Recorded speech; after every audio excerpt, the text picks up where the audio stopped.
Hi everybody, what is going on? It is your boy C4 here, bringing you another projected Madden 15 overall ratings video. As always, you smashed the 15 likes on the last video, so here it is, the Tampa Bay Buccaneers. As always, once this video hits 15 likes, I will upload the next one in the series. If you think a player should be upgraded or downgraded from what I have, please leave a comment in the comment section below. Without further ado, jumping into the quarterback situation in Tampa Bay. A little cloudy at the time being because really, it's going to be a battle between McCown and Glennon as to who's going to get the starting job. You would assume that McCown probably would have the edge now that new head coach Lovie Smith coming over from Chicago Bears, which is where McCown really kind of outshined Jay Cutler last year. I think he had like 13 interceptions or 13 touchdowns to 1 interception. But also, you always have the young hand. He is 35, and you get the young hand and Mike Glennon, the rookie last year, which we gave him a 76 overall. Not a bad year. Just over 2,500 total passing yards, 19 touchdowns to 9 interceptions. But if I had put my money on someone, I would say that Josh McCown will land the starting position and give another year for Mike Glennon to develop. But you may actually have a keeper there, you Bucs fans, in Mike Glennon if he can get another year to develop.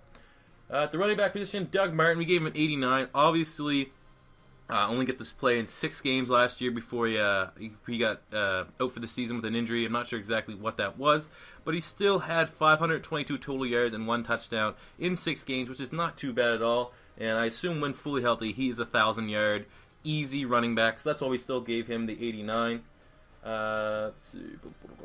Wide receiver, Vincent Jackson, gave Vincent Jackson the 92 overall. Excellent season last year, 78 total receptions, just over 1,200 yards, and 7 touchdowns. He's one of the premier wide receivers in the NFL, big-bodied receiver, and I expect another solid year out of him again.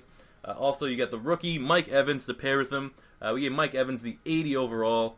Johnny Manziel's safety net at wide receiver for Texas A&M for many years. I think Mike Evans may have the biggest chance to be the best wide receiver from this year's draft class. And that says something really when you have, Sammy Watkins, Odell Beckham Jr., Brandon Cooks, Kelvin Benjamin, Jordan Matthews, all those guys. I can very easily see Mike Evans being the best out of those guys 5 years down the line.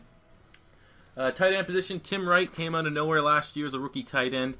Finished the year with 54 receptions, 571 yards, and 5 touchdowns. Very solid option. And then when you add in rookie Austin Seferian-Jenkins, who many had at different points during the season, the top tight end in this year's rookie class, nice two tight end sets. They just have a freakishly large team. Vincent Jackson, 6'5", Mike Evans, 6'5", Seferian-Jenkins, 6'6", Tim Wright, 6'4". That is just, they're going to be deadly in the red zone. Left tackle, we gave Anthony Collins an 80 overall. Left guard, Carl Nix, a 95, one of the best left guards in all of football. Evan DIETRICH-SMITH coming over from the Green Bay Packers, 80 overall. Right guard, Patrick, whatever, 60, never heard of that guy. Right tackle, DEMAR had a solid year last year, so that's why we rewarded him with an 85.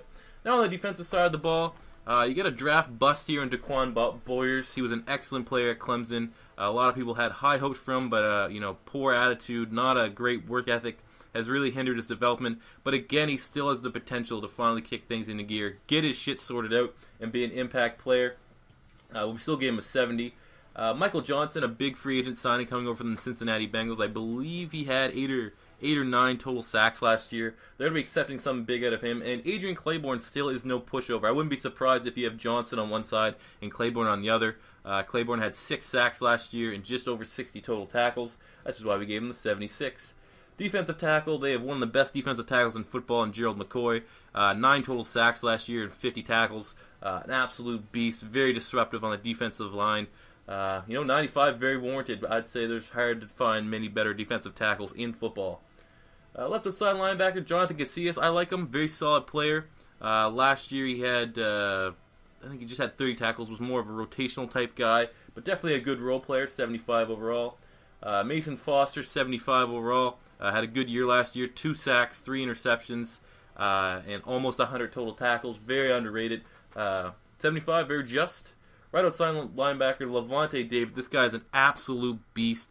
It should have been criminal how he didn't make the Pro Bowl last year. 6 sacks, 5 interceptions, 150 tackles, 1 safety. This guy did it all. Really the second coming of Derrick Brooks.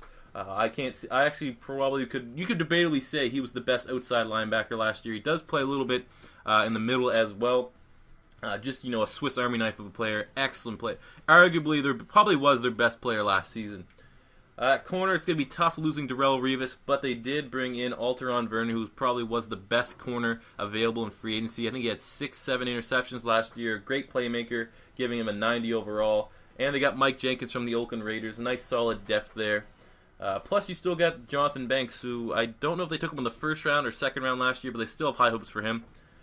Free safety Dashon, Goldson, one of the hardest hitting safeties in the league last year. Only got 1 interception, but you get him for more his tackling ability, and he had just over 70 total tackles.